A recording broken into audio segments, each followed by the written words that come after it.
dari Montessori itu soal freedom, soal membebaskan.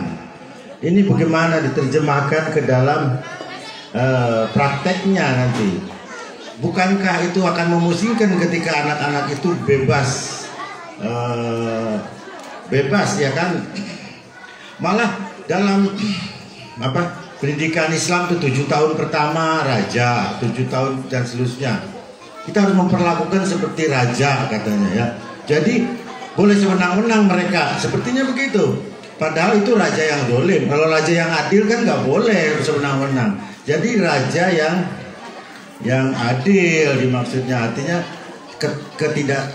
kesewenang-wenangan tetap tidak ditolerir. Begitu juga mungkin dalam masalah freedom within limit.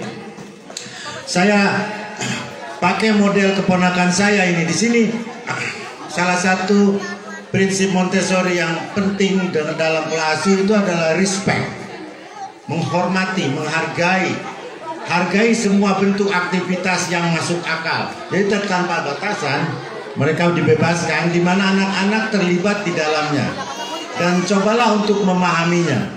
Menarik untuk memasuki dunia ekspresi kebebasan anak-anak itu, malah itu yang diharapkan oleh Montessori karena benih kemajuan itu ada di situ. Dengan bebaslah mereka bisa disiplin. Dengan kebebasan malah arti kedisiplinan akan bisa muncul. Nah, ini harusnya mereka yang menjelaskan gimana kontroversi ini. Di satu sisi mau menerapkan Montessori, tapi soal bebas anak-anak ini bagaimana di kelas maupun nanti di rumah kita memberikan ruang gerak mereka seluas-luasnya atau bagaimana, Miss Rega? Silakan. Ini talk show, tapi kok saya yang disuruh bicara ya? Freedom ya, kebebasan. Kadang saya tuh suka mendengar gitu, Miss Vivi dan parents sekalian, kalau Montessori itu nanti anak tuh liar, nggak ada aturan karena freedom, bebas. Nah, lupa bahwa freedom itu belum titik ya, belum selesai. Freedom within limits. Nah, kebebasan dengan batasan-batasan itu baru terjadilah disiplin positif atau self disiplin, disiplin dengan sendirinya. Anak dengan sukacita mendisiplinkan dirinya ketika dia diberi kebebasan tapi dengan batasan.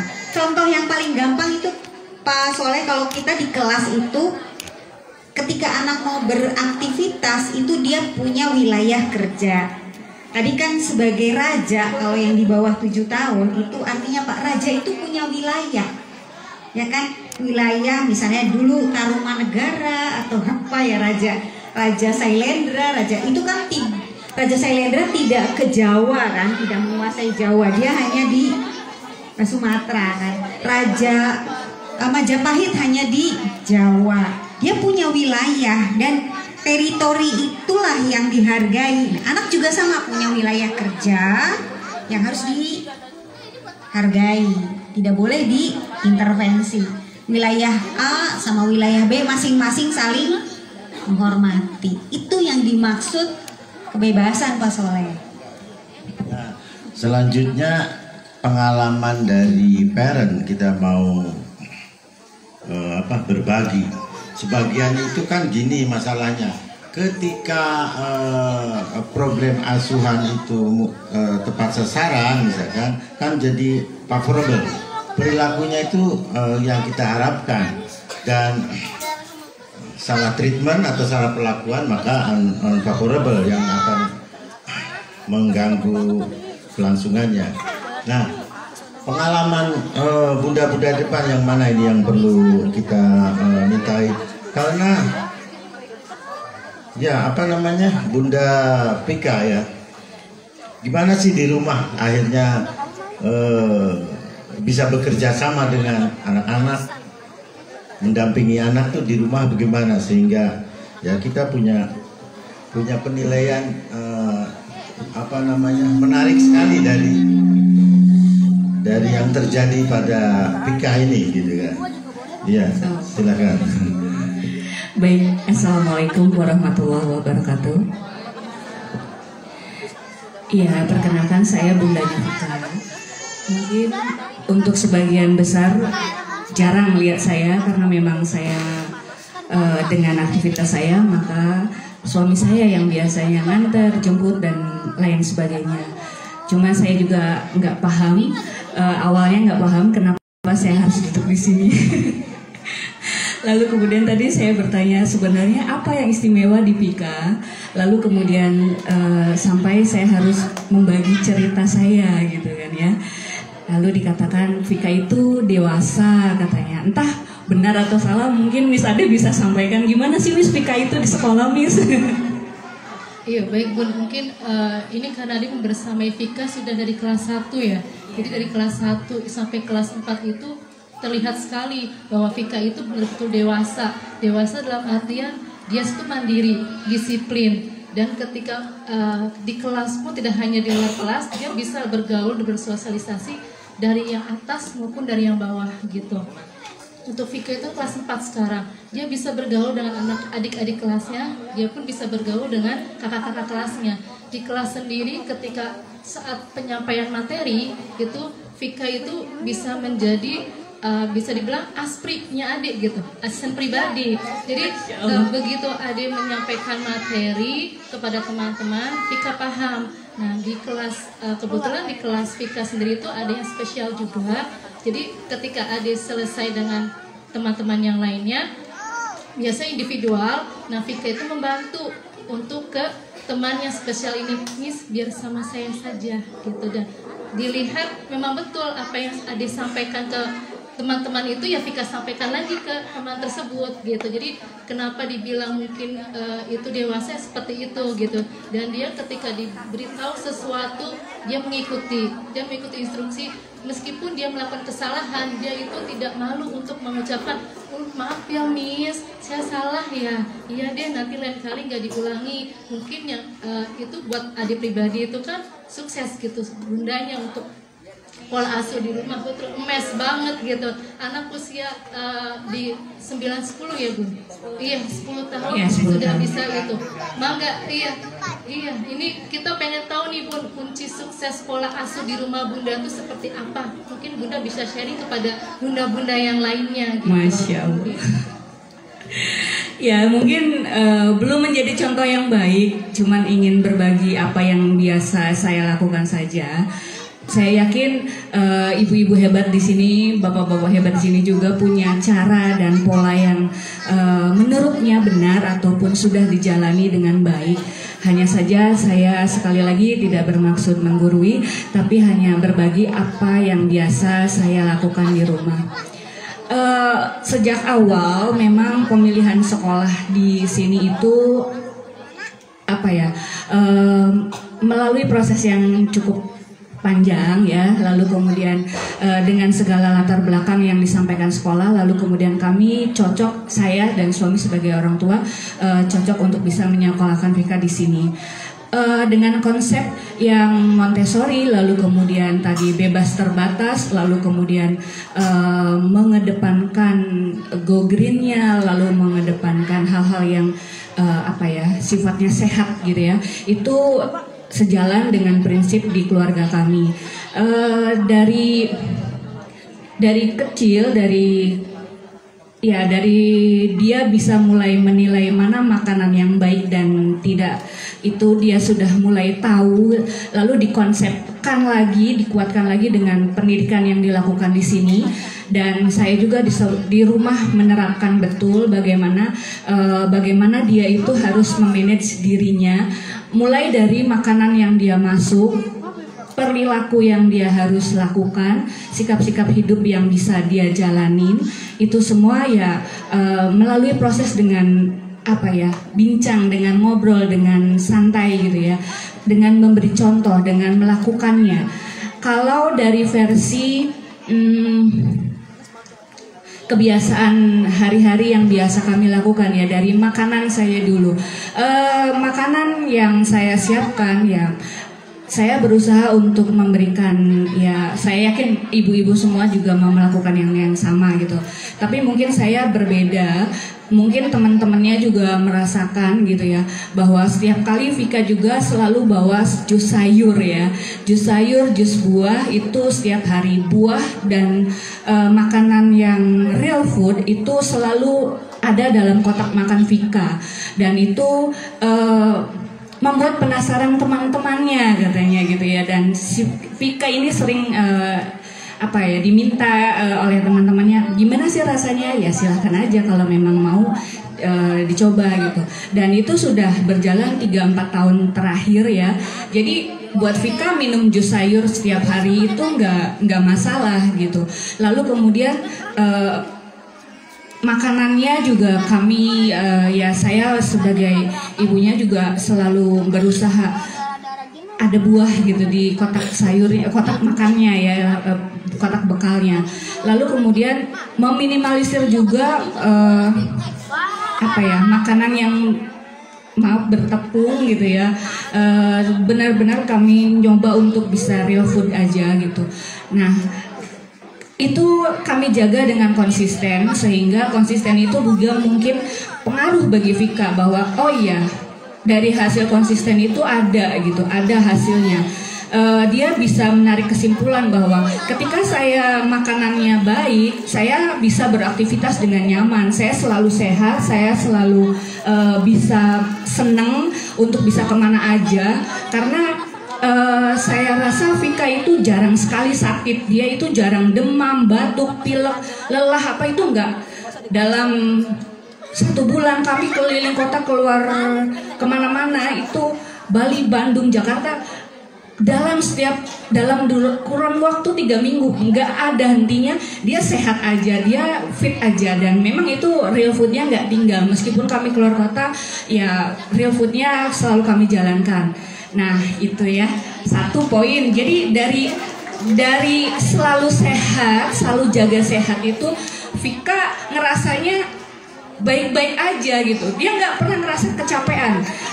Di rumah kami banyak aktivitas. Mohon maaf, yang ngebantu saya di rumah hanya datang seminggu 2 kali, itu juga hanya untuk menyetrika dan mengerjakan apa yang ketika beliau datang gitu, 2 hari dalam seminggu. Sisanya kami lakukan bersama. Ayahnya melakukan banyak hal di rumah, pekerjaan rumah tidak pilih-pilih gitu. Lalu kemudian itu juga dibantu oleh Vika juga. Vika juga biasa jemur pakaian, biasa cuci piring, biasa nyapu. Yang nggak kuat dia lakukan itu ngepel aja. Belum kuat dia ya.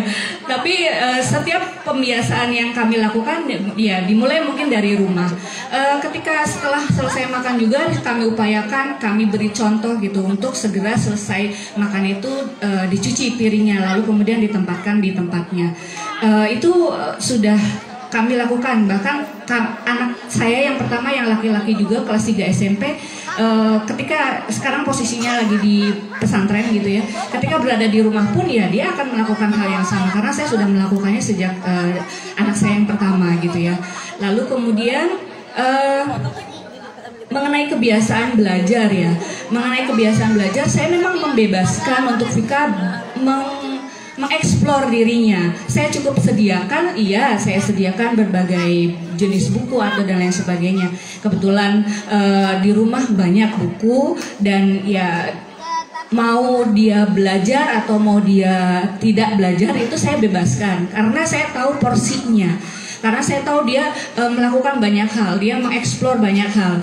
Dia anak yang kreatif, dia anak yang nggak mau diem, dan segala sesuatunya harus visualnya itu keren gitu. Dia cukup perfeksionis, bahkan mungkin lebih perfeksionis dari saya ya. Karena ketika mau apa-apa itu dia harus menata dengan rapi, dengan benar gitu. Mau bepergian kemana-kemana, sampai dengan baju yang harus dipakai di hari A, B, C, D itu jelas dikaretin, dijadwalin. Ini mau kesini pakai bajunya ini. Sampai sedetail itu dia bisa lakukan, dan itu dipersiapkan sendiri. Dan dia punya tas travelnya itu ya dia gitu.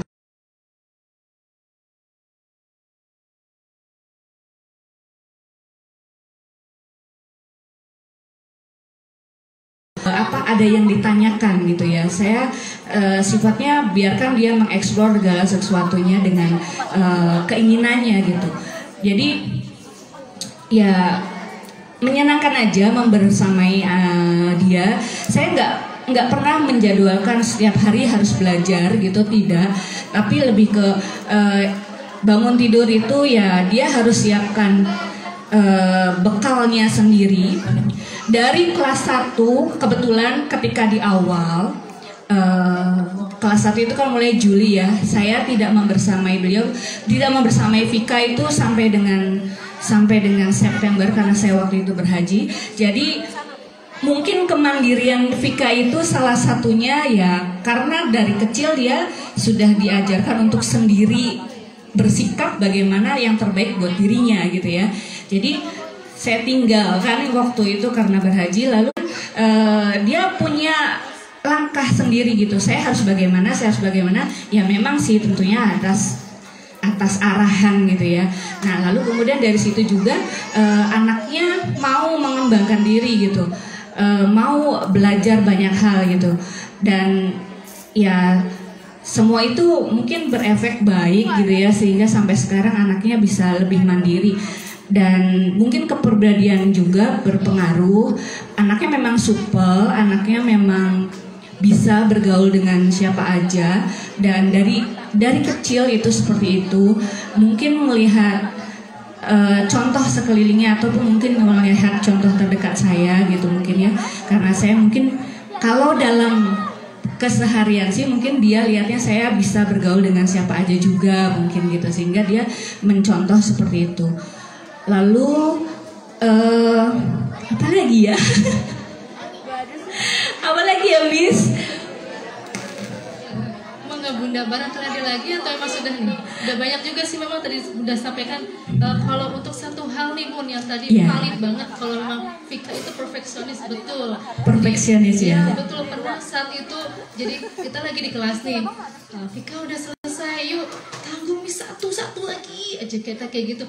Vika waktunya udah selesai, enggak Miss apa satu lagi aja. Jadi dia itu tidak mau selesai kalau yang dia kerjakan belum selesai gitu. Pokoknya dia akan berusaha, satu berarti dia teguh di situ ya, dia kuat untuk pendiriannya. Gak mau Miss satu lagi aja, tolong kasih saya waktu 5 menit atau 10 menit aja gitu. Itu benar-benar perfect banget. Ketika ada satu hal dia tidak pada tempatnya, dia akan membereskan itu atau merapikan sesuai dengan tepat. Bukan di situ tapi di sini. Seperti itu sih. Ya seperti itulah Vika. Iya. Maka Miss Vivi barangkali mau menanggapi. Ya baik, ini satu contoh teman-teman orang tua. Saya mengambil kata kunci adalah konsisten. Nah, Mama melakukan hal seperti ini bukan baru beberapa bulan, tetapi di dalam diri pribadi Mama sendiri, dia sudah melakukan dengan konsistennya dari dulunya. Nah, munculnya anak akhirnya apa? Belajar dari melihat apa yang dilakukan oleh orang tua. Makanya kalau mengajarkan disiplin itu kan sebetulnya harus belajar ya. Kalau dari disiplin, kalau kita ngambil kata disiplin itu dari dua bahasa ya. Kalau bahasa Latin mengatakan disiplin itu adalah belajar. Tapi kalau bahasa Inggris disiplin itu adalah murid atau anak. Nah, jadi intinya untuk menegakkan suatu disiplin di dalam rumah, kita orang tua sebagai murid dan harus belajar. Nah, itu kata kuncinya. Makanya kenapa sih harus bisa terjadi Vika yang luar biasa gitu loh. Nah, seperti anak-anak sudah menjemur, anak-anak sudah mencuci piring sendiri, itu juga hal yang sama misalnya saya lakukan di rumah. Karena saya termasuk tipe yang selalu beberes. Tapi maaf Mam, saya nggak bisa masak. Nah, jadi ada dua ibarat kata hal yang rutin saya lakukan dulu waktu gadisnya. Mungkin sama kali ya Mama. Kita dulu waktu gadisnya suka beberes, rutin dan konsisten itu dilakukan. Itu yang bisa kita salurkan ke anak. Nah, efek berikutnya itulah yang muncul, namanya tanggung jawab dia terhadap tugas. Itu merembet akhirnya ke sekolah.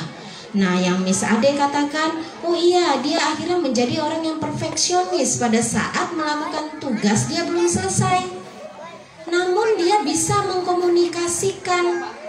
Nah, ini nih rentetannya banyak nih, enak nih, karena mama termasuk orang yang komunikatif.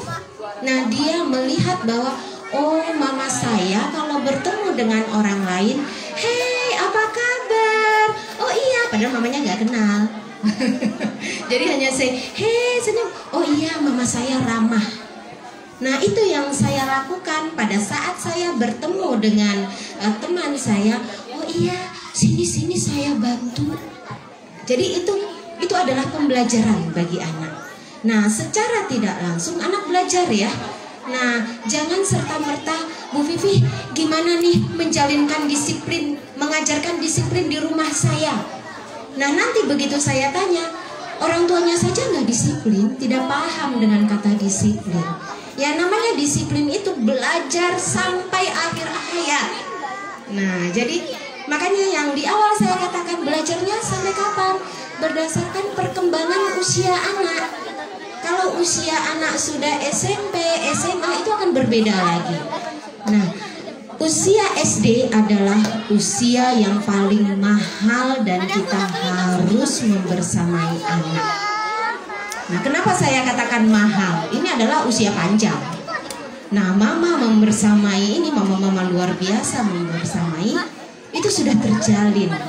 Jadi sebetulnya tidak juga harus dibuat catat berdasarkan teori ini, enggak juga kan ya Mam ya.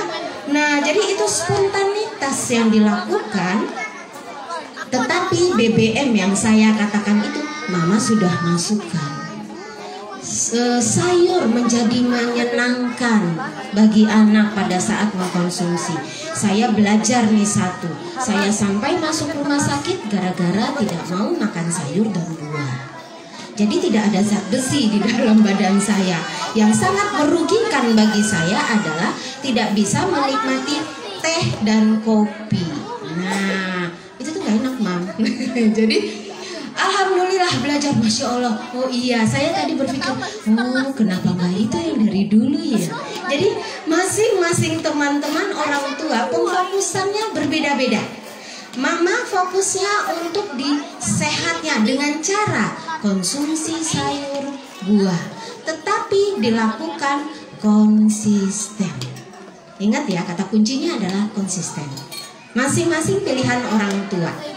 Oke, ayo Miss Ade, kita nih penasaran nih gimana mamanya Prigel. Saya sangat kenal dari TK, Masya Allah luar biasa. Ibu Vivi. Nah, sekarang kita lanjutkan kepada Bunda Prigel. Mangga Bunda Prigel. Kenapa untuk Prigel itu? Iya. Nanya kenapa, katanya Bunda Prigel, kenapa? Semuanya sebetulnya bertanya-tanya. Bunda Fahma kenapa saya? Bunda Vika kenapa saya? Gitu. Bunda Prigel kenapa saya? Sebetulnya ini random aja sih sebetulnya ya. Jadi perwakilan dari macam-macam dinamika pola asuh gitu. Jadi tidak harus yang sukses, tidak harus yang mulus, tidak harus yang anaknya dari awal sudah sering gitu. Kan masing-masing punya perjalanan, masing-masing punya tantangan gitu kan. Masih tidak bisa kenapa anak saya begini, kenapa anaknya, kan tidak seperti itu ya. Jadi justru di sini kita mau lihat bagaimana dinamikanya. Bahkan kesulitan-kesulitan yang dihadapi, jangan yang enteng-enteng aja gitu. Yang sulit-sulit juga kita mau dengar, Bun. Itu sih. Mangga Bunda. Terima kasih atas waktunya. Deg-degan juga, dan saya sempat menolak sebenarnya ketika Miss Harni menghubungi karena saya merasa belum layak karena perjalanan saya menemani Prigel yang didiagnosa anak berkebutuhan khusus, retardasi mental dan intellectual disorder. Itu sempat ada 1, 2, sampai 3 tahun gitu, ada fase dimana saya nggak bisa nerima itu. Sehingga kayak pengen lari gitu Miss.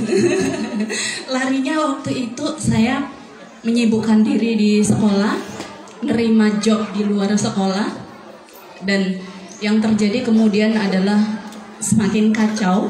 Saya kemudian sampai malah ditegur pihak sekolah, ini kondisinya semakin kayak gini gitu loh. Butuh intensitas untuk terapi, untuk pendampingan gitu. Saya habis itu langsung, iya kenapa ya saya nggak mau nerima gitu. Tadinya kan masih gini aja, kenapa anak saya, apa salah saya gitu. Waktu hamil sehat-sehat saja gitu. Jadi sampai yang macam-macam gitu. Fase tidak menerima itu ternyata justru memperburuk keadaan kehidupan saya secara pribadi, kehidupan sosial, dan kondisi anak saya. Baru setelah mulai belajar diajak sadar oleh dokter, oleh psikolog, oleh teman-teman guru, termasuk Bu Rega gitu loh. Ini ada something spesial, jadi harus treatmentnya juga harus spesial gitu. Baru setelah mulai itu saya mencoba berefleksi dengan suami. Oke, sarannya pertama adalah kita nerima gitu, nerima kondisinya, iya. And then why not? Kenapa? Menggunakan cara berpikir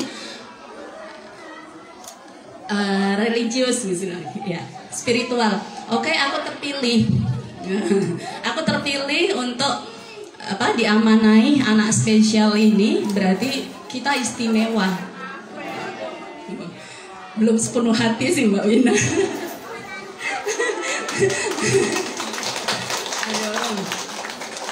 Di dalam tuh masih ada nyeri. Sampai sekarang apa nggak ada nyeri? Ada, tetap. Yang kedua, setelah menerima itu ternyata saya tidak kemudian lepas dari melakukan banyak dosa-dosa sebagai orang tua.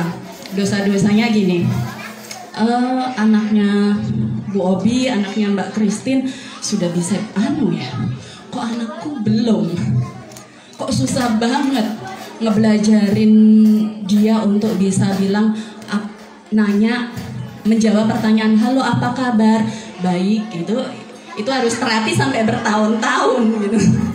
Kenapa harus begitu jalannya? Gitu. Ditampar lagi kan, jangan dibanding-bandingkan anak. Oke deh, nggak banding-bandingin. Anak saya yang spesial punya perlintasan pertumbuhannya sendiri. Ya saya nggak usah nengok-nengok perlintasan yang dilalui oleh orang tua lain. Tadi kayak Vika gitu, di sini ada kantong, wow gitu. Kenapa nggak anak saya yang begitu ada ya, normal ya gitu loh. Anak saya kok malah gitu loh. Oh, anak saya tetap akhirnya gitu, oke, masih istimewa kok gitu loh. Karena ternyata dia adalah jadi media buat saya untuk belajar yang namanya sabar, yang namanya ikhlas. Kemudian saya juga nggak lupa untuk membekali diri dengan pengetahuan dan pemahaman tentang case-nya dia. Berbagai macam buku saya baca, berbagai macam metode coba saya terapkan. Tapi itu semua tidak bermanfaat, tidak connect, tidak relate. Kenapa? Karena saya meniru tekniknya, saya meniru caranya. Seharusnya yang saya tiru dan yang saya copy adalah prinsipnya. Ada beribu dan jutaan cara untuk membersamai dan mendampingi anak. Anak A didampingi dengan cara A mungkin cocok, tapi anak B didampingi dengan cara A pasti nggak akan cocok. Jadi basicnya awalnya pasti kembali ke pemahaman tentang anak itu, pemahaman tentang tipikal keluarganya gitu. Jadi buku-buku saya singkirin. Saya nggak akan niru resepnya si A, si B, si C. Yang saya tangkap dari A, B, C, D, E, kasus-kasus anak berkebutuhan khusus itu adalah satu hal, accepting. Saya nerima anak saya. Kalau udah saya nerima, ya pasti saya seneng, cinta, tulus, menghargai apapun prosesnya.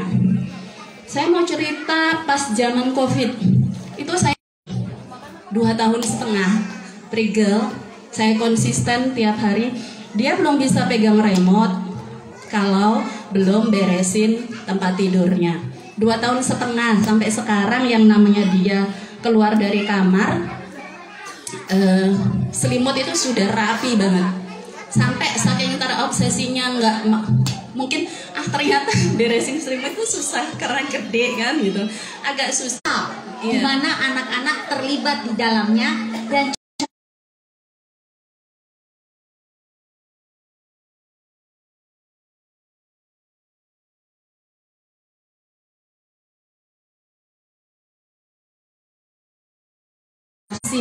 abstrak kan hari itu. Senin, kenapa disebut Senin? Jadi pernah, enggak, kalau menurut saya, adik hari ini hari apa? Kemarin hari libur, hari ini Senin kan gitu loh. Bisa mengucapkan Senin, tapi kalau ditanya hari ini hari Senin, setelah Senin adalah Selasa, enggak bisa. Karena itu konsepnya abstrak, tulisan belum bisa baca, akhirnya penandanya gini. Oh, kalau habis dari Bima, patung Bima, Minggu itu kita ke patung Bima, itu hari Minggu, Senin yang pakai baju putih merah. Itu lama ngomonginya. Beberapa bulan terakhir ini dia sudah ngambil seragam sendiri. Tiap pagi sebelum mandi seragam sudah diambil sendiri. Kaos dalam hari Senin itu dia sudah menentukan kaos dalam apa, celana dalam warna apa, celana yang buat dalaman legging itu apa, dia tata sendiri. Kalau pas dianya lambat, ayahnya itu nggak sabar, takut semuanya telat, ayahnya keduluan ke atas ngambilin. Kalau salah, kalau ayahnya salah, dia yang nggak mau. Bukan celana itu, nggak mau. Bukan celana itu. Gitu. Kalau anak begitu kan emang pola ya. Ini pencapaian lagi.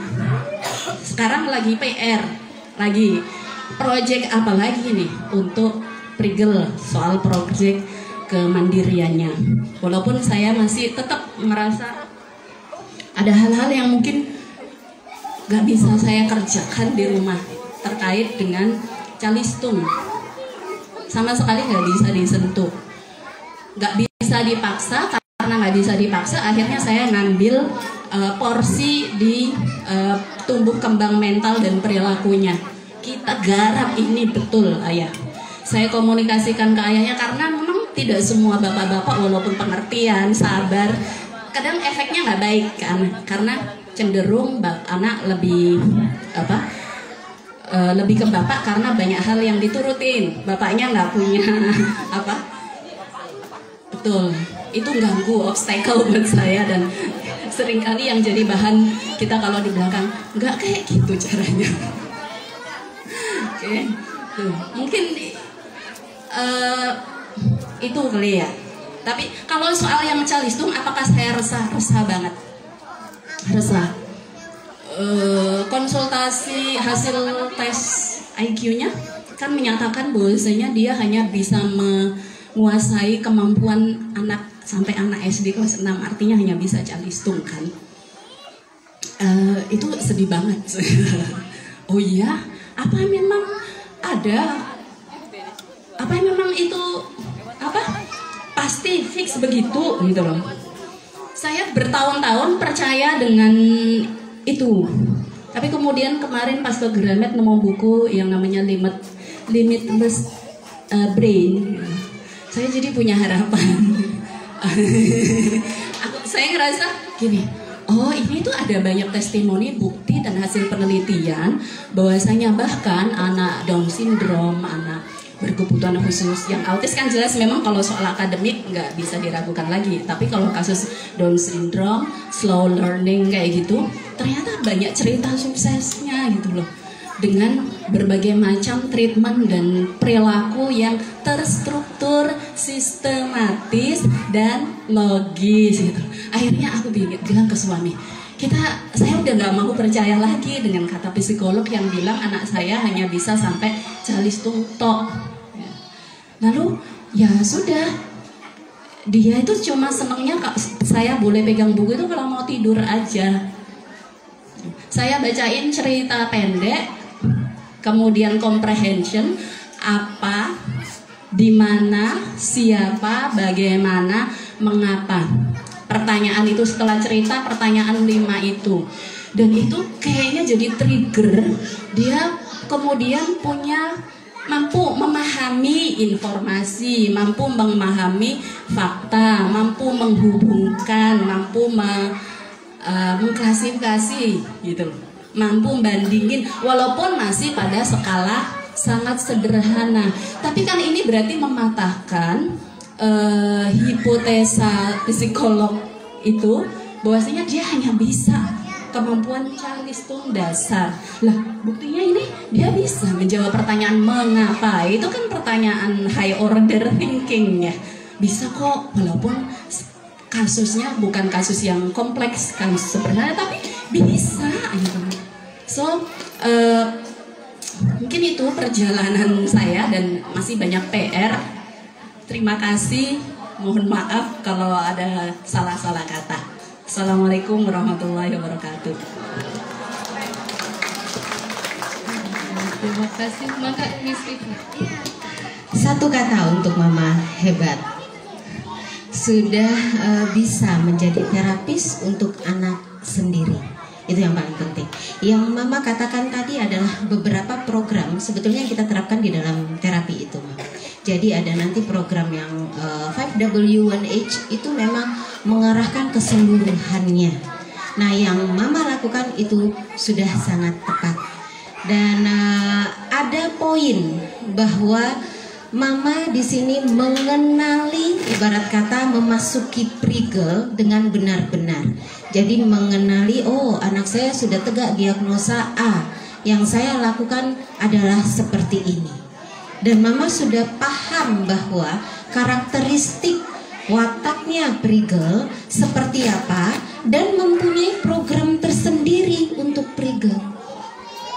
Oke, kalau misalnya dikatakan RM itu apakah hanya bisa seputar untuk matematika sederhana?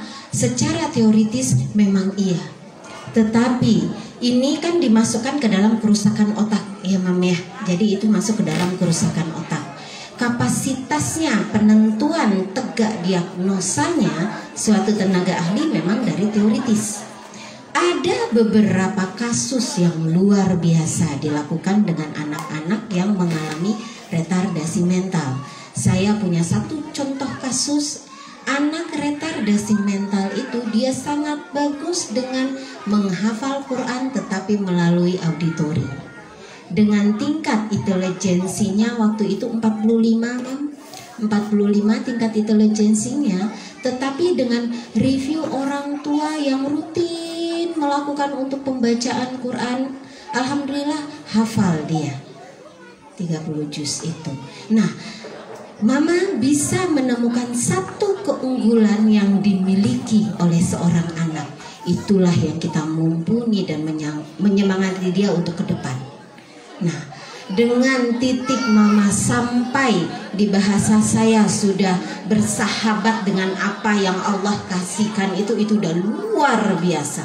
Yang selalu saya katakan kepada mama-mama istimewa yang memiliki anak surga, hasilnya akan Anda dapatkan nanti. Sekarang silakan menangis darah, tidak apa-apa. Allah sangat dekat dengan anak-anak surganya, mama-mama semua. Itu yang saya sering kuatkan. Bismillah.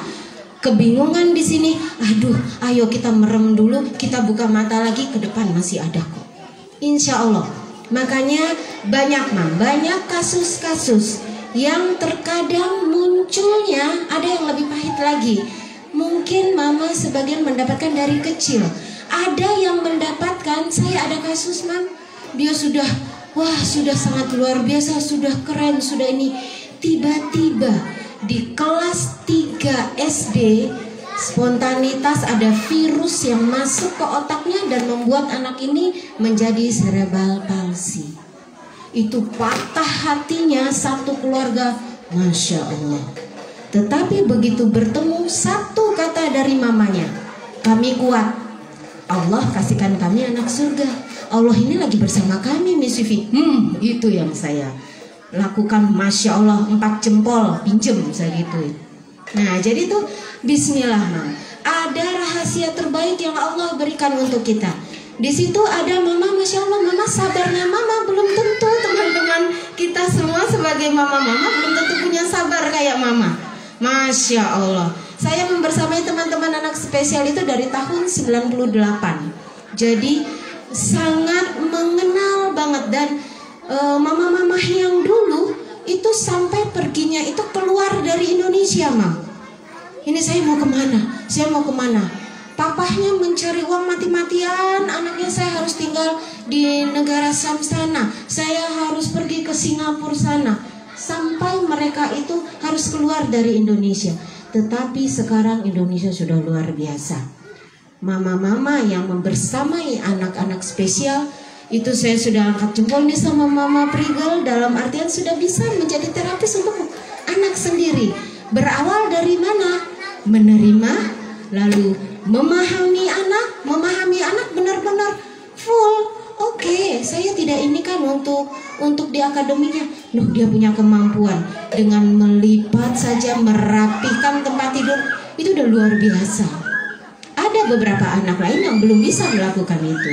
Dan kita cukup ngeh dengan beberapa kasus yang anaknya di kelas 3 baru menemukan tegak diagnosa yang diakibatkan sama virus. Nah, sekarang yang harus kita perangi memang Mr. dan Mrs. Virus ya. Apalagi kalau sudah masuk otak. Nah, jadi itu kalau sudah masuk otak itu serta-merta dia menjadi tidak bergerak sama sekali badannya dan lumpuh otaknya itu dalam jangka waktu 3 bulan. Nah, jadi bismillah, Allah memberikan kita sekarang sudah yang luar biasa di depan kita. Terima kasih Mama Prigel. Saya sangat mendukung dan selalu sukses menjadi terapis untuk Prigel. Dan ada berikutnya, program-program berikutnya saya tunggu. Masya Allah, sudah keren. Tepuk tangan untuk Mama Prigel. Masya Allah, terima kasih Mam. Oke, kembali ke Miss Ade. Sekarang waktunya sesi tanya dan tanya jawab. Maka untuk bunda-bunda atau ayah ingin bertanya, dipersilahkan. Memanfaatkan waktu, ya, juga menyadari situasi karena anak-anak bergabung dengan kita, jadi awas gimana ini pertanyaan-pertanyaannya harus dibatasi nggak ini, ada anak-anak yang mendengar, karena memang kita tidak bisa terbuka. Boleh? Oke. Ini apa namanya, istilahnya bukan diskusi malah ini sesi curhat biasanya ini. Silakan. Ya, ya. Tadi itu menyentuh sekali pengalaman dan jadi teringat juga. Tahu nggak Montessori jadi besar sekarang pendidikannya diakui gara-gara apa? Gara-gara ada bocah kecil yang dulu itu dunia atau masyarakat memperlakukan anak spesial itu digabungkan dengan rumah sakit jiwa, belum ada SLB. Montessori ketemu ilmunya tuh di situ. Waktu dia dikasih tugas menjaga rumah sakit Aslum namanya, rumah sakit dulu, melihat anak khusus memanipulasi benda, kemudian terinspirasilah bahwa mereka punya intelijensi, bisa mendapatkan perubahan. Lahirlah alat-alat peraga itu dari itu, berkahnya rumah sakit itu ya, dan sampai sekarang diakui. Mudah-mudahan ini punya. Dan terus juga saya suka nganter Eka ke beberapa pelatihan Montessori di Jakarta, di mana yang punyanya itu ternyata kenapa terjun, karena punya masalah dengan anaknya sejak lahir, kemudian dia berhenti kerja, belajar Montessori ke Amerika, kemana, akhirnya mendirikan sekolah Montessori gara-gara ya itu. Tapi nggak usah sampai berhenti ngajar, tetap. Nah, barangkali nanti punya metode, kita tunggu ini, karena beberapa orang sedang menunggu formula untuk mengatasi macam-macam keperluan belajar anak-anak khusus ya.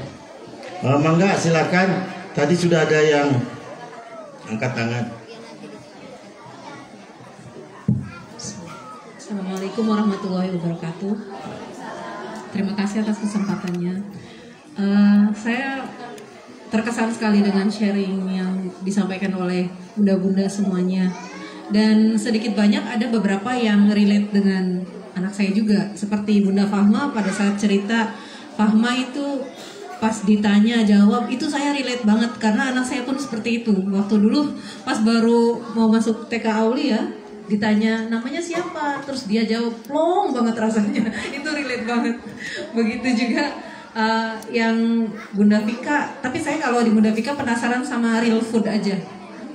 Bekalnya isinya apa aja itu saya penasaran, karena saya juga pernah membawakan, tapi kayaknya nggak real banget gitu. Jadi saya penasaran kalau real foodnya tuh kalau bisa disebutkan contoh-contohnya apa aja biar bisa ditiru. Terus untuk Bunda Prigel itu, Prigel udah hebat banget, anak saya yang SMA aja nggak sehebat itu. Jadi saya mau kasih apresiasi yang luar biasa. Prigel itu berarti lebih baik daripada anak saya yang SMA. Karena saya masih agak susah untuk mendisiplinkan, merapikan itu untuk anak saya yang pertama. Kalau Hilmi udah lebih mending, malah yang lebih muda malah mending. Jadi saya mau apresiasi luar biasa, Prigel lebih hebat dari anak saya yang SMA. Saya rasa itu aja. Terima kasih. Wassalamualaikum warahmatullahi wabarakatuh.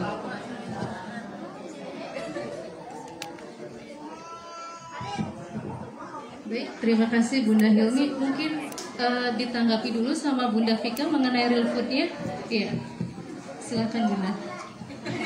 Masya Allah.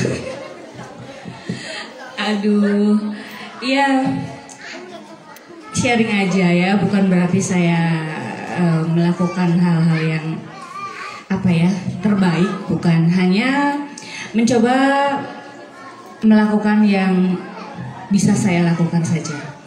Jadi yang saya terapkan dalam pola makan kaitannya untuk bisa sehat, tujuannya itu saja. Saya ingin masa tua saya sehat, saya ingin masa tua saya tidak mengalami sakit apapun, ya meskipun saya tidak tahu nantinya, tapi saya prevent, saya mengupayakannya dari saat ini. Lalu saya menyadari sekeliling saya, memang titik baliknya ketika COVID itu ya. Ketika COVID itu banyak saudara, tetangga, teman, sahabat yang meninggal karena komorbidnya ya. Lebih karena komorbidnya kan ya, meninggal di masa COVID itu kan. Nah dari titik balik itulah berarti saya menyimpulkan berarti saya harus melakukan sesuatu gitu. Maka dari saat itulah saya banyak belajar bagaimana mengelola apa sih yang saya makan agar suatu saat saya tidak berpenyakit, saya tidak punya keluhan apapun, saya tidak menyusahkan anak saya suatu saat nanti. Karena sekeliling saya lihat seperti itu menjadi pelajaran sekali buat saya. Lalu kemudian ketika ada seorang bapak yang harus meninggal, seorang ibu yang harus meninggal, itu rasanya pukulan banget. Bagaimana kalau itu terjadi kepada anak saya? Maksudnya anak saya harus ditinggal saya ataupun ditinggal bapaknya gitu. Bagaimana anak-anak saya? Itu yang menjadi titik balik awalnya. Maka dari situlah saya menyadari bahwa menjadi sehat itu mutlak, berusaha dan berusaha. Dari situlah lalu kemudian saya belajar dan mencari tahu banyak hal. Pertama mungkin dari makanan yang kita makan. Saya menyadari bahwa memang sudah sejak lama saya nggak begitu suka nasi, tapi tidak dengan latar belakang apapun, hanya saya kurang gitu makan nasinya gitu. Dan itu nurun ke Vika juga nggak begitu makan nasinya gitu ya. Lalu jadi ninggalin nasi udah begitu lama ya. Kalaupun sedia nasi, sedia beras itu kami upayakan yang organik gitu ya. Kami cari yang organik, beras yang kami konsumsi. Lalu itu makanan utama ya, maksudnya dari proteinnya ya upayakan kami menyediakannya. Saya sama suami itu mencarinya makanan laut yang memang alami. Ya, real food di sini kembali ke minim proses dan alami. Jadi kami memang menyediakannya real food di sini, maksudnya yang benar-benar prosesnya itu sangat sedikit gitu. Kayak misalnya makanan laut ya, bukan berarti harus mahal, harus mewah kan. Semua saya proses sendiri, semua saya masak sendiri. Sederhananya udang sama cumi ya cukup dengan bawang merah, bawang putih, saham dan bumbu yang sangat sederhana saja gitu. Tapi benar-benar di rumah juga udah jarang tuh pakai garam, pakai ya maaf apalagi penyedap gitu ya. Udah kami sudah nggak sedia garam, penyedap dan gula itu di rumah udah nggak ada. Di rumah memang udah meninggalkan itu sejak lama ya gitu. Udah beberapa tahun gitu. Karena ya titik baliknya yang tadi itu gitu. Lalu kemudian itu juga tidak mudah, belajarnya pelan-pelan gitu ya. Nah, kalau ninggalin 7P ya, penyedap, pewarna, pengawet, pemanis, pedas sekalipun, apalagi sisanya tuh ya. Perasa ya, itu sudah mencoba kami terus lakukan. Nah, itu versi protein ataupun pendamping nasinya ya. Snacknya ya untuk snacknya ya untuk Vika itu kalau bekal memang masih belum bisa banget, susah banget ninggalin makanan yang kemasan ya. Saya masih maklumin karena dia masih anak-anak gitu ya. Dia masih bisa berekspresi, bisa mengeksplor apa sih makanannya, apa sih rasanya, apa sih efeknya. Dan ketika dia ngerasain efeknya itulah yang jadi pelajarannya.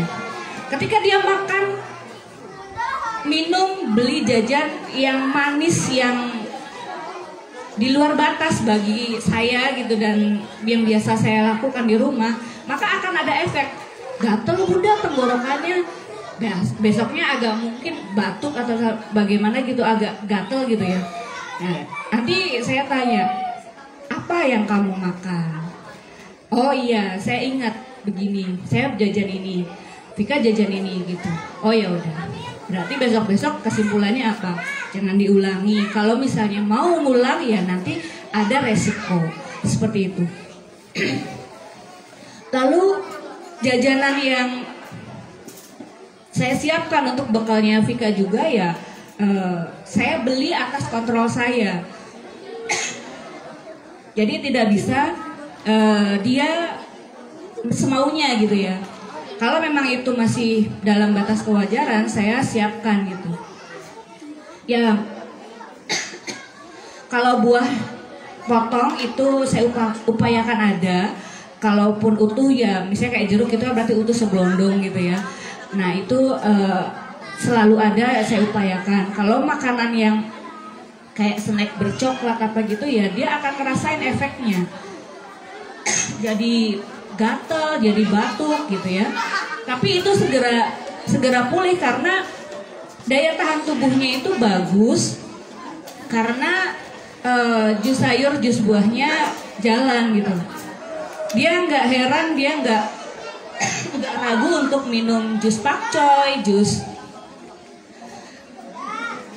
daun pagoda, daun sawi, daun seledri, wortel, tomat, timun itu setiap hari ya. Karena memang pembiasaan, karena memang dibiasakan ya. Bukan berarti tanpa perjuangan, bukan berarti tanpa melewati batas susah gitu, penolakan ataupun sampai nggak diminum gitu.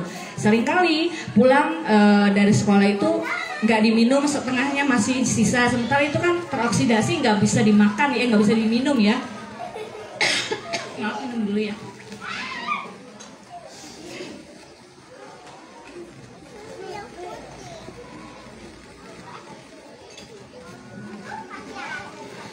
Tapi untuk bisa konsistennya itu ya kan yang saya buat itu tanpa air, tanpa gula, tanpa kental manis atau apa gitu. Murni manisnya dari buahnya, airnya dari timun gitu. Jadi kalau percampuran jus yang saya buat ya timun yang menjadi sumber airnya, lalu kemudian manisnya dari nanas atau air kelapa. Daun sayuran lainnya itu ya menjadi colorful di warna-warni jus yang setiap kali kami buat, kami konsumsi tiap hari gitu. Dan efeknya ya alhamdulillah kami sehat, kami jarang sakit gitu ya. Ya boleh dikatakan diare ataupun pilek, batuk itu jarang banget ketemu gitu ya. Nggak ada obat di rumah, nggak pernah, udah mungkin 5 tahun ini nggak minum obat sama sekali gitu. Kalaupun dia ngalamin pilek gitu, sesekali demam karena ya maaf mungkin tertular ya, ada virus di luaran atau di teman sekolahnya gitu, memang langsung ada kerasa gitu, tapi minum jus timun aja udah kembali pulih, kembali ceria, dan itu luar biasa bagi kami gitu ya. Lalu untuk menghindari apa ya, hal-hal yang nggak bisa dia terima gitu, kayak kenapa sih apa ya, kenapa sih saya nggak bisa makan kayak teman-teman lainnya gitu. Nah itu ya, kadang-kadang kan kita harus beri pengertian yang ini ya, yang valid gitu ya, yang real, benar-benar ngefek ke jawabannya gitu. Ya, jadi di rumah itu kan snack makanan gitu udah nggak yang bertepung-tepung gitu, enggak ya. Kalaupun ada ya misalnya hasil pemberian gitu ya, dan itu kembali kami donasikan. Nah jadi jarang banget dimakan tuh yang seperti itu ya. Nah jadi nggak jauh-jauh tuh dari bolet, singkong, pisang rebus, pisang kukus ya, ataupun buah-buah yang memang ada gitu. Tapi salutnya Vika, dia bisa menerima makanan apapun, yang jelas dia paham bahwa ada manfaatnya, dan dia akhirnya bisa nerima gitu. Ketika dia makan yang aneh-aneh, langsung ke efek ke badannya, menolak gitu ya.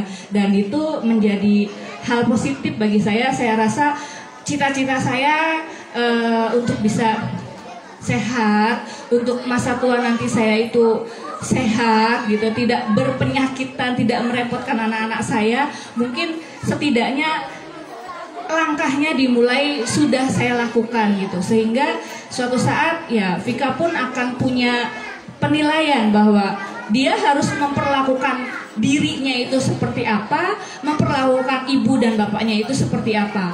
Dia udah bisa bikin jus sendiri pakai slow juicer gitu kan, udah bisa menyiapkan sendiri. Lalu kemudian ketika itu memang dia butuhkan, saya nggak ada di rumah pun dia bisa lakukan itu sendiri gitu. Jadi nggak aneh gitu bagi dia. Dan ya mungkin bagi orang-orang ataupun teman-temannya mungkin aneh gitu, ataupun teman-teman saya sekalipun tidak ya mungkin memandang saya aneh, mungkin ibu-ibu semua juga memandang saya aneh, tapi biarkan saja keanehan itu menjadi bagian dari hidup saya. Yang penting saya punya konsistensi, saya punya cita-cita, saya punya tujuan, ya itulah yang bisa saya lakukan. Itu saja. Terima kasih. Terima kasih Bunda Vika atas pemaparan jawabannya. Untuk Bunda yang lain atau Ayah, silakan, ada yang ingin bertanya kembali?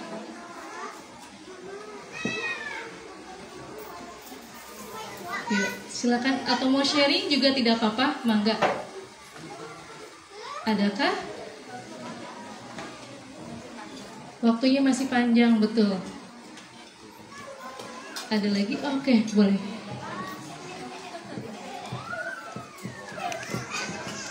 Terima kasih atas waktunya. Assalamualaikum warahmatullahi wabarakatuh. Saya perwakilan dari saya ibunya Olivia. Kebetulan kemarin Olivia tuh habis melakukan tes untuk masuk ke SMP. Yang saya rasakan untuk sekolah di Montessori sendiri, banyak banget dampaknya. waktu masuk ke Edu dia ngerasa ini Montessori saya gitu, karena dari ruangan, dari perlakuan seperti Montessori yang sehari-hari di sini. Terus saat kita sesi wawancara, saya dapat dari pihak sana, dari misnya, oh Olivia anaknya awalnya pemalu, terus gampang terbuka katanya. Terus untuk apa sih masalah project segala macam, kayaknya sudah terbiasa di Montessori. Iya, memang sudah terbiasa. Pola asuhnya memang seperti itu pendidikannya.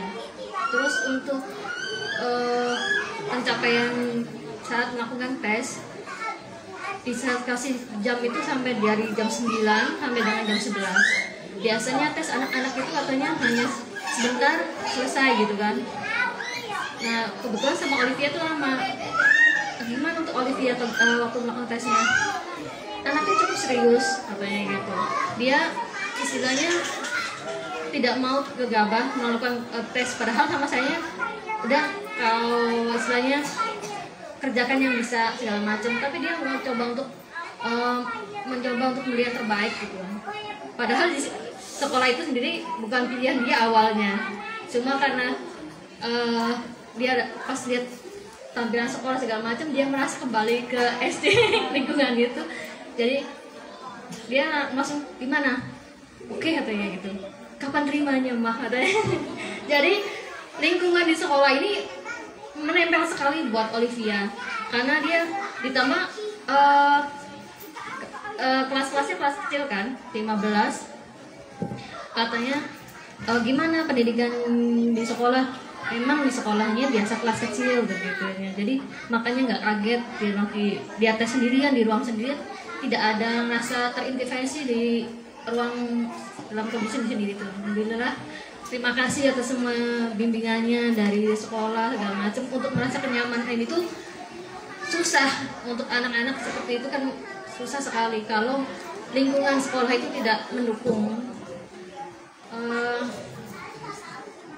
Di sisi lain, alhamdulillah waktu sesi wawancara segala macam, Olivia tuh banyak ibaratnya gini ya, seperti yang mama bilang, sholat apa segala macam sudah tidak, sholat atau segala macam dia sudah tahu waktunya. Untuk saat halangan dia, saat kayak puasa aja dia harus mengkodok tanpa dikasih tahu, dia sudah, aku punya utang sekian, sudah mengejar itu semua. Jadi lingkungan sekolah itu sangat menentukan sekali. Yang saya rasakan, yang sadar saya sendiri belum maksimal di rumah, di sekolah juga sangat dibantu. Terima kasih semuanya. Jadi istilahnya senada lah untuk pengajaran di sekolah, sama di rumah. Terus bisa saat saya juga ngerasa ada kesulitan, dengan senang hati gitu untuk sharing sama Miss Ade. Kadang aku bilang, Miss Ade, Olivia seperti ini, ada kekurangan apa? Oh iya baik, aku komen. Kenapa maaf aku selalu ini ya, karena kayak saya sendiri jujur, saya bukan seorang ibu. Abisnya Olivia tuh bukan orang yang lahir dari rahim saya. Jadi membesarkan dia tuh rasanya sesuatu yang berharga banget. Allah amanahkan walaupun belum melalui lahir saya sendiri. Dengan lihat kedewasaan dia, cara berpikir dia segala macam, alhamdulillah saya merasa sejauh ini saya mungkin sejauh ini saya masih bisa membimbing dia atau guru-guru di sini.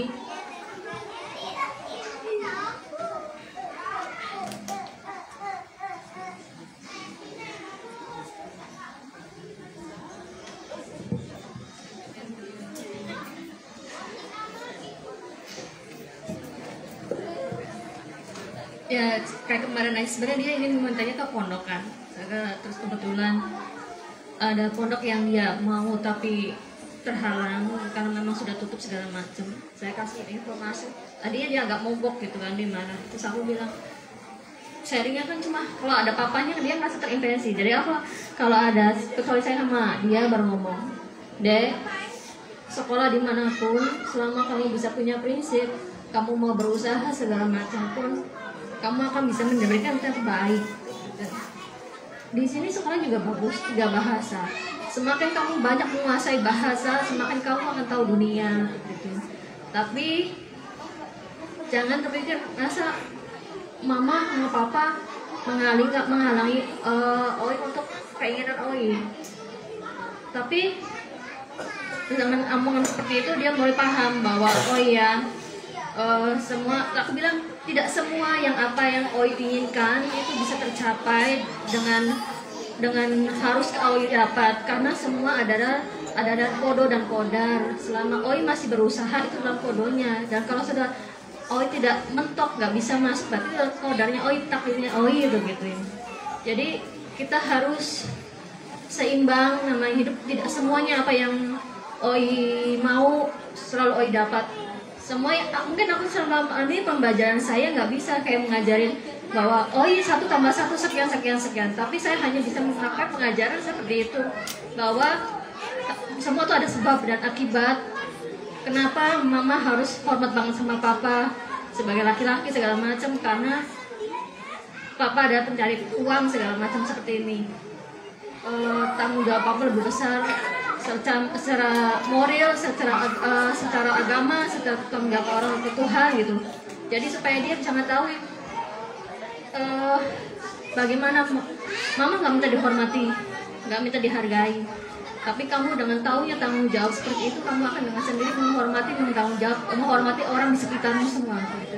Tapi alhamdulillah Montessori, terutama Aulia, banyak sekali membantu pola asuh anak-anak dengan hal-hal yang dari yang kecil gitu, tanggung jawab segala macam, dia akan terbentuk.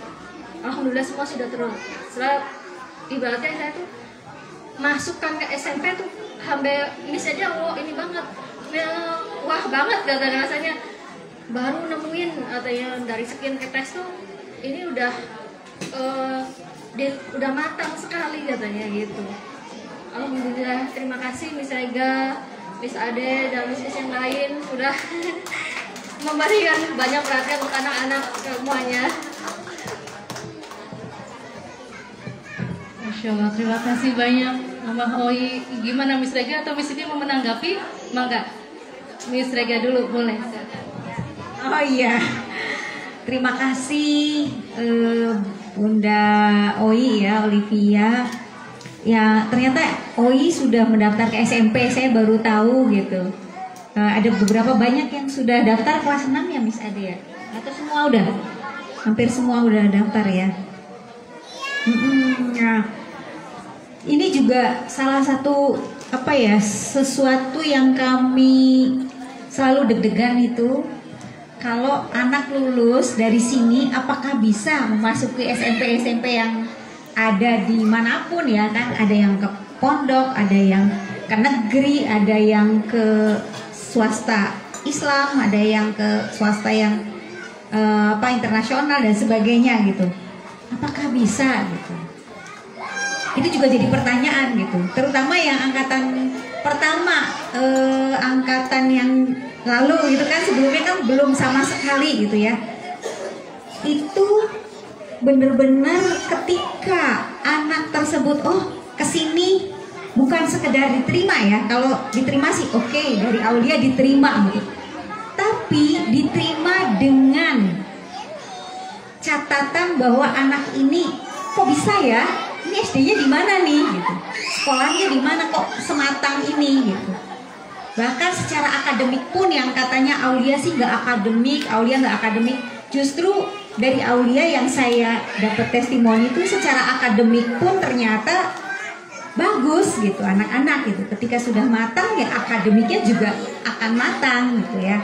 Jadi ini salah satu testimoni berarti ya, testimoni bahwa Olivia selama ini yang bundanya sendiri nggak nyangka gitu, mamanya sendiri nggak nyangka bahwa ketika masuk ke satu sekolah yang lumayan tesnya ribet ya, ada wawancara, ada tes, bahkan yang lain mungkin kesulitan gitu ya. Ternyata Olivia bisa menjalaninya dengan dikomentari oleh yang ngetesnya dan yang wawancara, ini anak sekolahnya di mana kok beda sendiri katanya, seperti itu.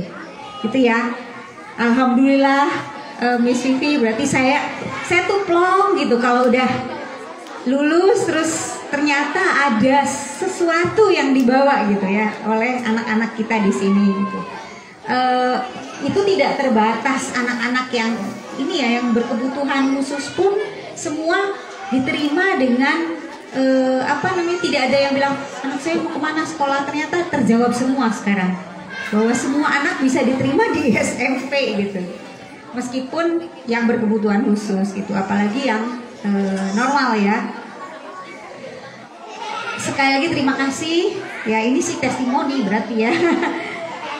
Saya tuh ada PR yang belum testimoni nih. Kalau ada di sini bundanya Faiz sama bundanya Fardan, Bunda Sabrina itu kan adiknya, kakaknya ada Faiz. Maksudnya Faiz itu Faiz yang kelas 6 kemarin ya. Dan satunya Fardan itu yang Rajendra. Bunda Sabrina di mana? Oh, Masya Allah, Bunda Sabrina, Bunda Rajendra. Oh, tidak hadir. Iya. Bunda Sabrina mungkin bisa menyampaikan sedikit Faiz itu di SMP. Sekarang kan SMP sudah mau naik kelas 2 ya. Nah, itu silahkan Bunda. Waktu itu belum sempat di sini aja. Belum sempat hadir ya. Testimoninya baru via tulisan. Jadi saya mau dengar sendiri gitu. Faiz ini sekarang kelas 1 SMP dan mau naik kelas 2 berarti ya. Semester 2 ya. Silahkan.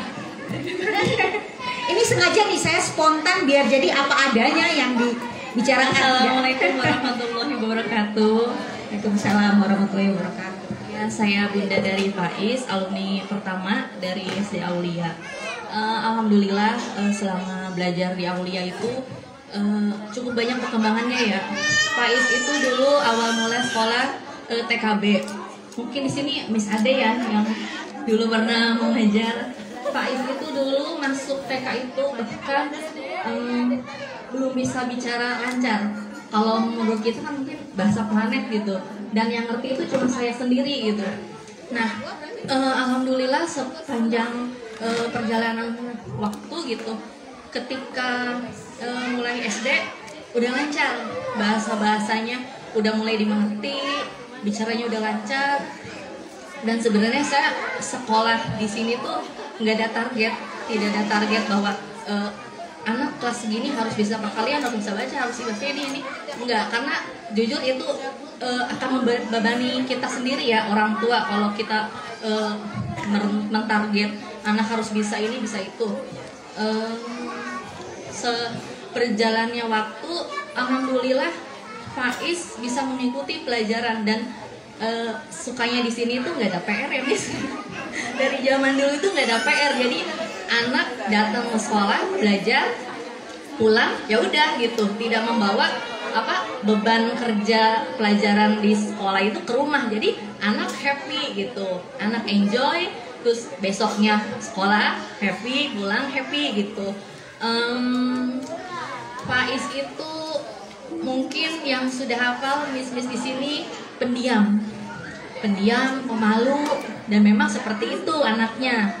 Tapi alhamdulillahnya di balik diamnya itu, setiap apa yang diterangkan oleh guru-guru itu dia mengerti, dia paham gitu. Misalkan libur semester nih gitu, kan suka ada review miss-missnya. Mungkin yang lain udah lupa gitu, tapi alhamdulillah Faiz tuh hafal gitu ya. Berjalan waktu alhamdulillah secara akademik memuaskan. yang memuaskan, walaupun saya nggak tahu ya yang lain kira-kira berapa gitu. Yang penting ya, karena di sini tidak ada sistem ranking untuk bunda-bunda.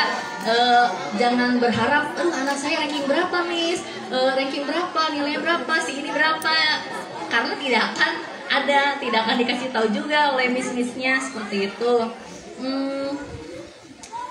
Kalau Pak Is di sini saya lihat dia lebih condong ke matematika ya, matematika, bahasa Inggrisnya dia lebih menonjol dibandingkan mata pelajaran yang lain. Dan waktu kelas 6, menginjak kelas 6 itu kekhawatiran seperti yang tadi Miss Rega bicarakan, kira-kira nanti bisa nggak ya setelah lulus, itu ada antara saya dan ayahnya tuh ada, nanti bisa nggak ya dia mengerjakan tes sesuai dengan tes yang dari sekolah yang kita mau, seperti itu. Dan ketika itu tesnya tes tulis, tes baca Quran, dan juga wawancara, tapi secara online. Alhamdulillah di Aulia kan sudah ada program tahfiznya Miss ya, ya hafalan dan lain-lain, itu alhamdulillah sangat membantu untuk ketika tes baca Quran seperti itu. Sedangkan untuk akademiknya sendiri, karena waktu itu tesnya online, tapi dia mengerjakan sendiri. Secara kita juga melihat sih soalnya seperti alhamdulillah gitu, dia bisa mengerjakan soal-soalnya itu. Dan kekhawatiran yang kami ini kan terjawab gitu. Alhamdulillah ternyata bisa, karena memang apa yang dipelajari di Aulia itu alhamdulillah ada gitu untuk kita ketika anak itu menghadapi untuk bekal ketika SMP nanti gitu.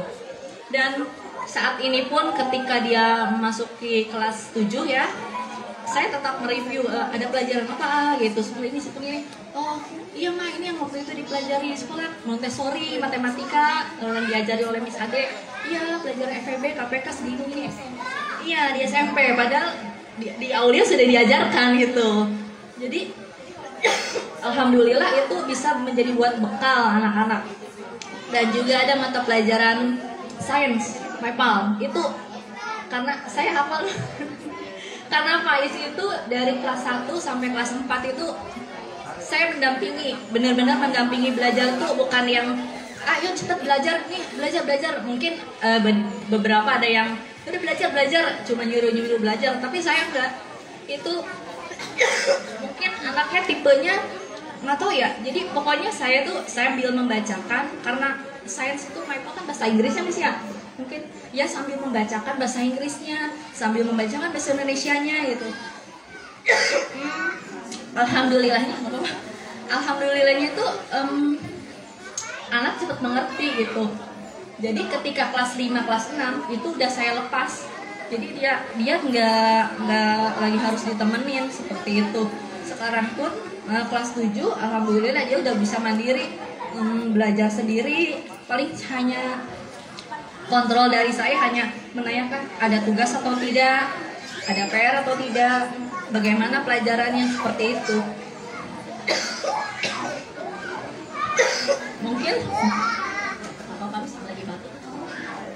Mungkin seperti itu aja ya testimoni dari saya. Jadi apa yang kita pelajari, anak kita pelajari di sekolah itu alhamdulillah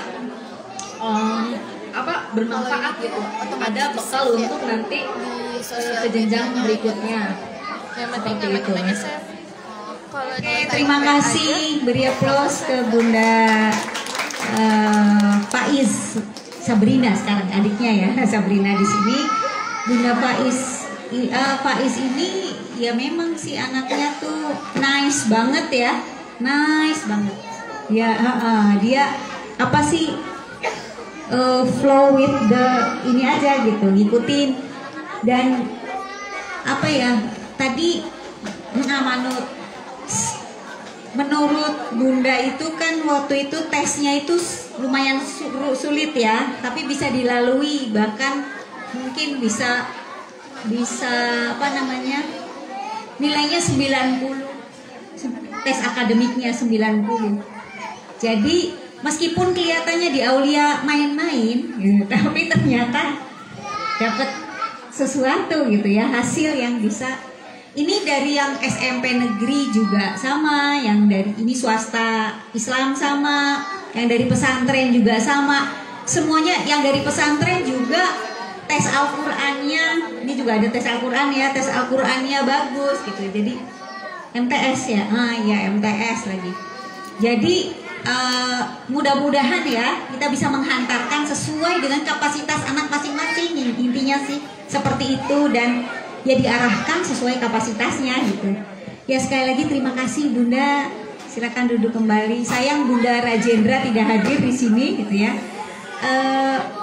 Oke, Bunda Oi ini belum SMP udah testimoni ya.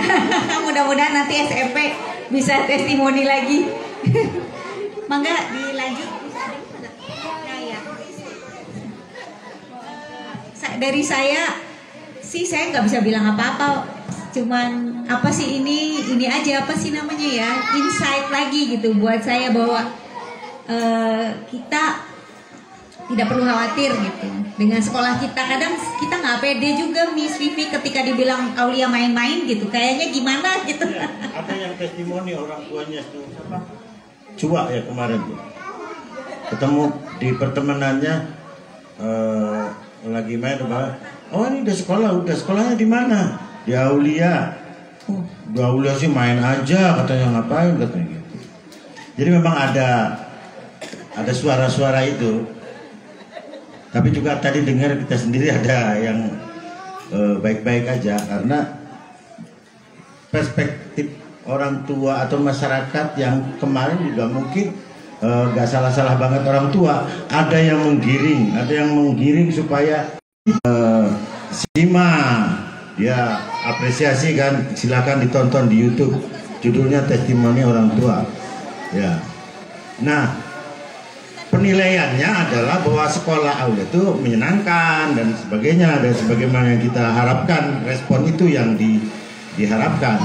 Belakangan regang gestar sekarang gerakan GSM, kita diajak-ajak yuk bergabung dengan gerakan sekolah Montessori. Ketika sosialisasi Miss Rega di acara penting beberapa waktu lalu,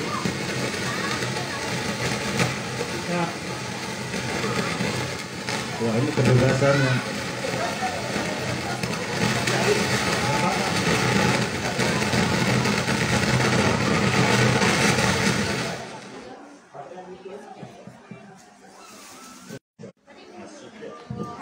Nasibnya udah apa tuh? Iya, gerakan sekolah menengah, bukan apa jadi sombong apa. Ya dari dulu kita itu hadir untuk apa ya, membangun sekolah manusia kalau nggak salah ya. Karena ada beberapa masalah paradigma pendidikan yang terjadi. Alasan berdirinya Aulia itu ikut gerakannya Pak Munib Khatib, sekolahnya manusia, memanusiakan manusia dan sebagainya, yang memang perlu waktu.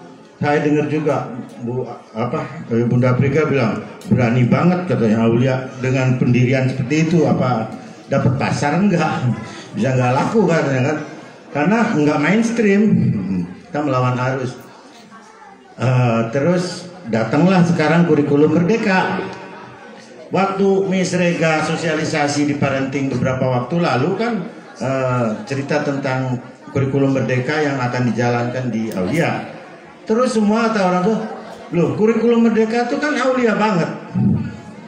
Ya, artinya sekarang ada kesempatan buat Aulia, bahwa kemarin kita tarik-menarik dengan pihak dinas dalam menjalankan kurikulum yang khas.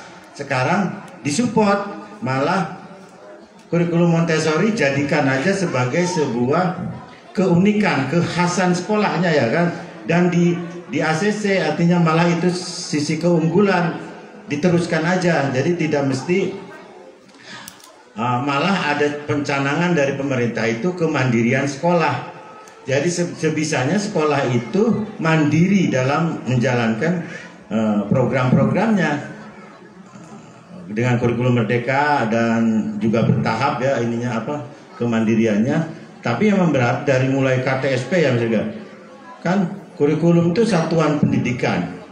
Malah kita loncat lagi, IPSATIP. Kita tuh mengusahakan setiap murid punya kurikulum sendiri karena nggak bisa disamakan karena mereka berbeda-beda. Nah, yang saya ingin katakan bahwa dalam kalau bilang stigma ya terlalu kasar lah. Stigma Aulia itu main-main itu mudah-mudahan mulai tidak mengkhawatirkan kita karena ternyata ada respon arus yang sudah kita lakukan sebelumnya bahwa sekolah harus menyenangkan dan sebagainya sudah diakomodir oleh sistem pendidikan nasional ya. Jadi terima kasih akhirnya perjalanan kita sampai bisa meluluskan satu angkatan itu kan karena kepercayaan dari bunda-bunda semua ya. Beri aplaus buat bunda-bunda semua ya, kita bisa terus berjalan meneruskan program ini. Begitu Bu Vivi malam.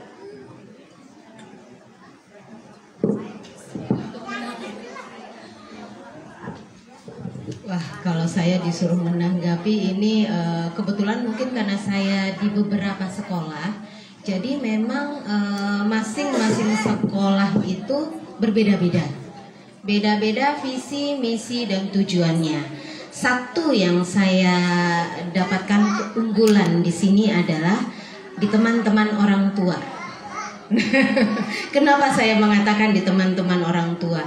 Mungkin di beberapa kasus di luar sana, teman-teman orang tua selalu menakutkan bahwa ini sekolah ini nantinya bagaimana ya kalau anak saya SMP, bagaimana kalau anak saya SMA. Titik katanya adalah bisa nggak rapotnya baik. Intinya kemana? Ke nilai. Nah, tetapi teman-teman orang tua di sini dengan paradigma pemikiran yang sudah unik ya, karena jarang teman-teman orang tua tuh yang saya harus yakinkan bahwa nilai itu bukan utama. Bahagiakan dulu anak kita. Nah, jadi kalau misalnya keilmuan itu nyusul, kalau yakinkan bahwa anak itu memang cerdas, pintar, jadi ya nanti dia menyusul saja untuk menggapai itu semua. Yang penting belajar itu menyenangkan. Nah, teman-teman orang tua di sini nih udah dapet tuh yang begitu. Nah, jadi tuh itu yang saya melihat rada bedanya, karena mungkin kembali lagi ke visi misi tujuan sekolah tersebut. Kalau memang dibawakan semua yang kata Pak Soleh katakan di sini hanya main-main saja, mereka tidak tahu arti dari main-main itu ada yang lebih khusus anak-anak ini menggapainya. Nah, contoh kayak tadi KPK belum dilakukan ya. Ibarat kata begitu di jenjang berikutnya dengan bermainnya ala Montessori, akhirnya muncul teori sudah didapatkan. Misalnya nanti di SMP mereka dapat teori, tetapi mereka sudah lakukan kemarin bermain, jadi tinggal nempel. Ibarat kata puzzle tinggal dipasang-pasangin aja tuh. Nah, itu yang dimunculkan di sini. Kalau saya hanya mengambilnya itu ya karena orang tua di sini luar biasa. Jadi di situ saya tidak ada melihat kegerahan teman-teman orang tua yang misalnya kalau konsul ke saya, misalnya itu bahasanya, aduh nanti anak saya kalau di sana nanti rapotnya gimana, nggak ada. Tetapi kalau di tempat lain rata-rata pasti mengatakan rapotnya gimana ya Bu Vivi? Ya nggak gimana-gimana, rapot itu kan hanya pelaporan, tidak masalah. Kata almarhum Pak Munif tidak akan masuk neraka kalau rapotnya jelek. Oke ya. Nah, alhamdulillah teman-teman orang tua ini luar biasa. Mulainya ini saja anak saya itu saya sangat kesusahan mencari SD yang model seperti ini. Jadi kalau dulu anak-anak saya itu karena memang kedapetan dengan sekolah-sekolah yang kognitif, jadi ibunya di rumah tidak boleh untuk kognitif. Selalu mengatakan belajar itu menyenangkan. Kalau kamu tidak bisa yang satu, cari yang kamu bisa. Itu yang kamu unggulkan dan itu yang senangnya kamu. Jadi bagaimana kita di orang tua? Nah, sekarang orang tua sudah matching dengan sekolahnya, itu lebih bagus. Masya Allah ya, selamat berjuang nih untuk teman-teman orang tua. Udah di tempat yang cocok, pas, walaupun bermain, kedepannya kita lihat Dapat kok teorinya, nanti di depan mereka udah dapat bermainnya dari sekarang. Jadi tinggal matching seperti puzzle. Nah itu seperti itu Miss Rega. Karena Montessori memang seperti itu. Oke, baik Miss Ade. Saya jadi ingat ini Miss Vivi. Tadi kan Miss Vivi bilang yang penting main-main itu nanti akan ketemu di jenjang selanjutnya akan menjadi serius kan ya. Nah, saya salah satu tontonan saya itu mungkin agak ini ya, Pak Guru Gembul, ada yang tahu? Pak Guru Gembul itu beberapa episode yang saya suka gitu tentang pendidikan terutama itu saya suka tonton gitu. Menurut Guru Gembul katanya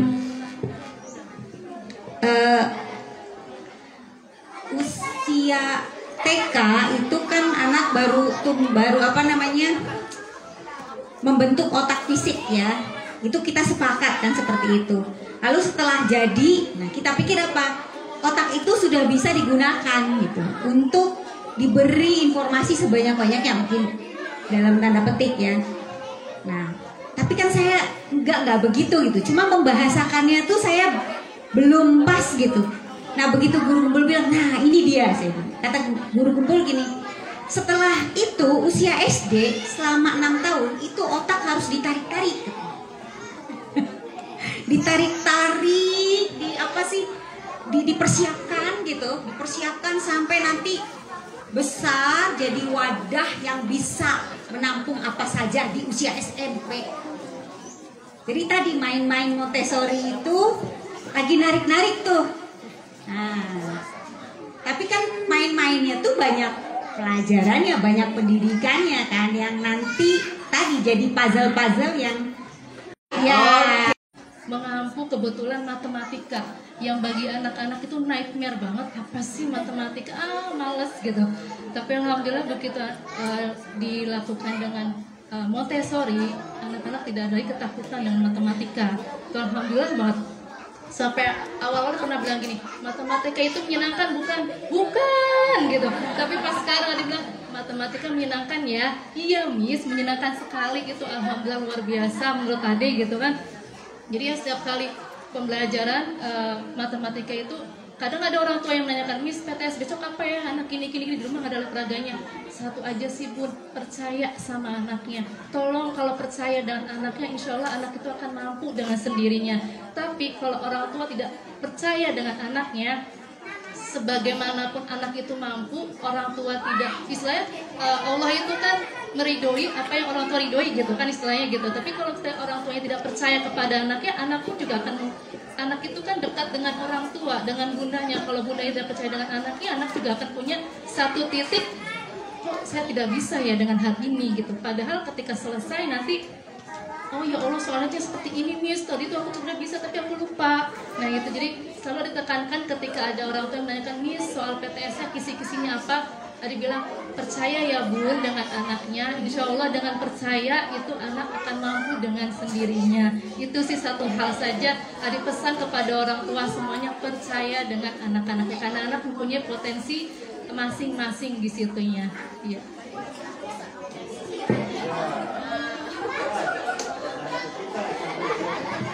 Biar nanti ada SMP yang baru yang lahir, yang meneruskan, yang berani, kata berani buka konsep yang oh iya mangga siap. Oh iya boleh.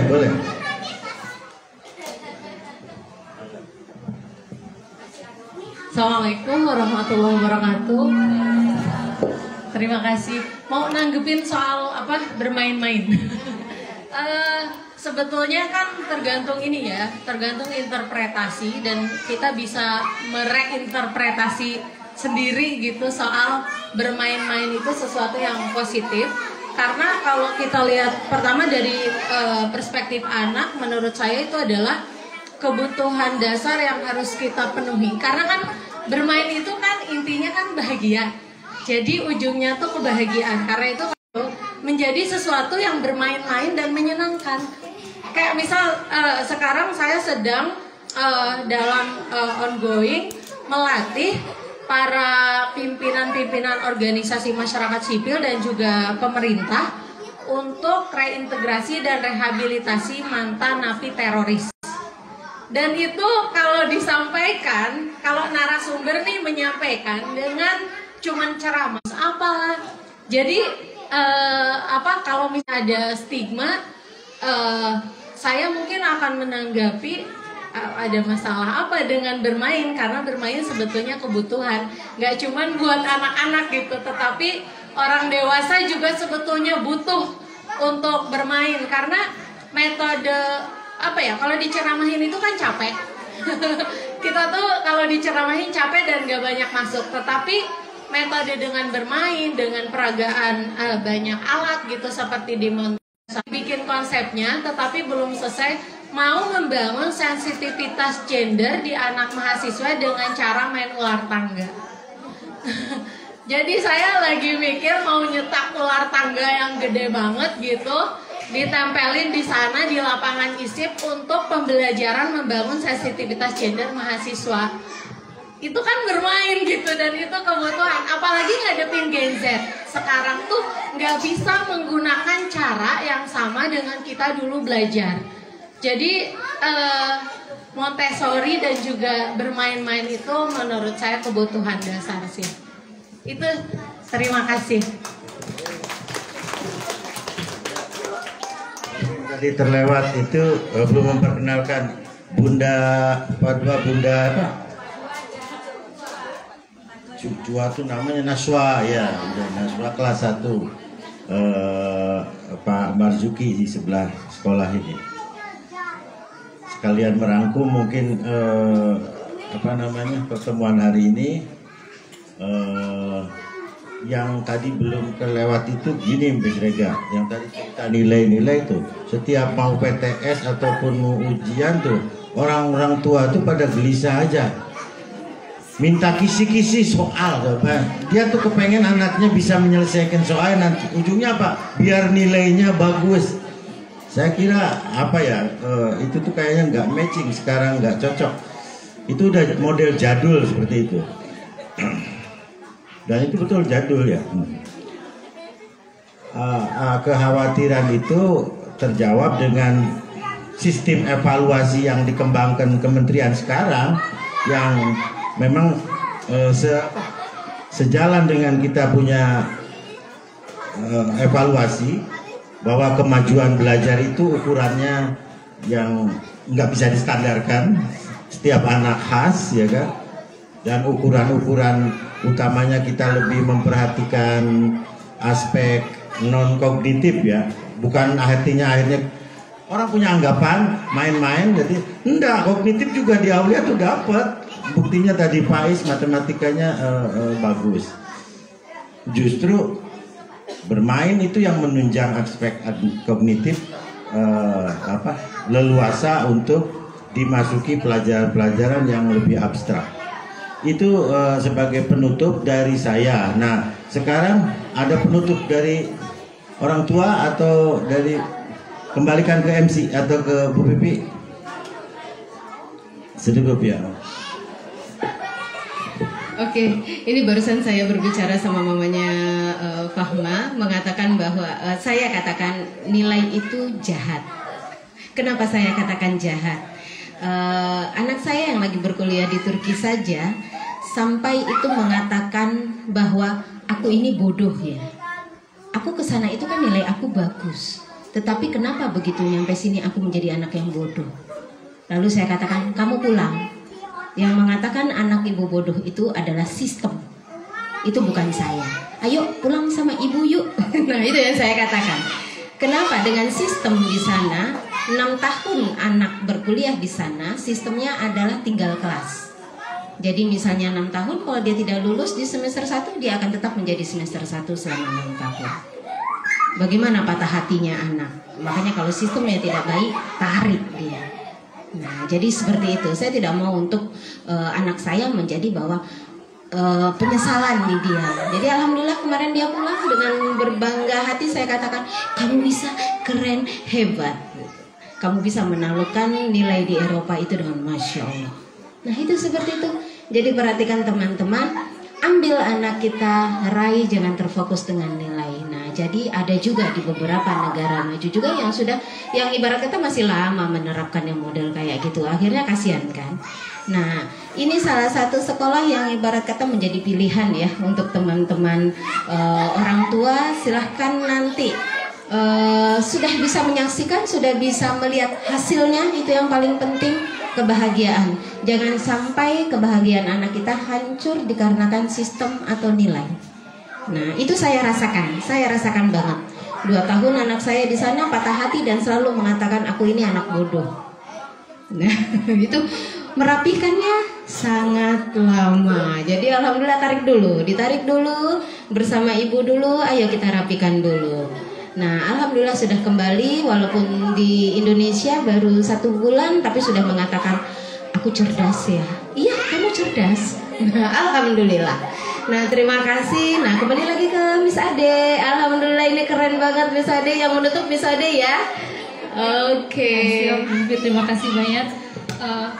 Ayah dan Bunda, alhamdulillah talk show kali ini sudah pemaparan dari pola asuh dari Bunda Fatma, Bunda Vika, Bunda Prigol itu sudah kita dengarkan, sharing semuanya.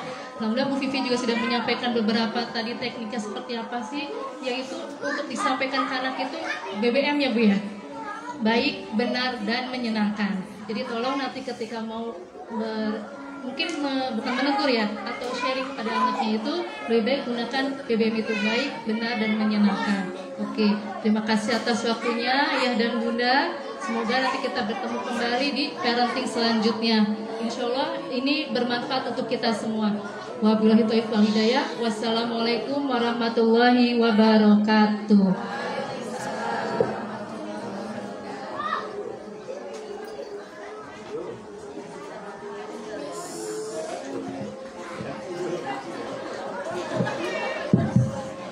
Terima kasih kepada Miss Vivi dan parents yang sudah menyampaikan materi. Miss Vivi dengan sangat luar biasa isi materinya, dan parents yang sudah sharing tentang pengalaman pola asuh pada anak-anaknya. Dan terima kasih pada ayah bunda sekalian yang telah mengajukan pertanyaan yang sangat-sangat bagus, sangat luar biasa. Ayah bunda yang saya hormati, semoga dari acara yang kami adakan hari ini banyak manfaat yang diambil dari narasumber, baik pun parents dan teman-teman parents yang sudah bertanya. Ya, alhamdulillah acara demi acara telah kita lewati bersama hingga sampailah pada penghujung acara, Pak, yaitu penutup. Saya selaku MC mengucapkan terima kasih banyak dan kepada orang tua siswa yang telah hadir untuk meluangkan waktunya untuk menghadiri acara open house, parenting, market day, dan perayaan P5 teman-teman. Dan saya memohon maaf apabila ada kekurangan, kesalahan kata. Apabila selama kegiatan parenting berlangsung terdapat banyak kekurangan, kesalahan, dan yang kurang berkenan.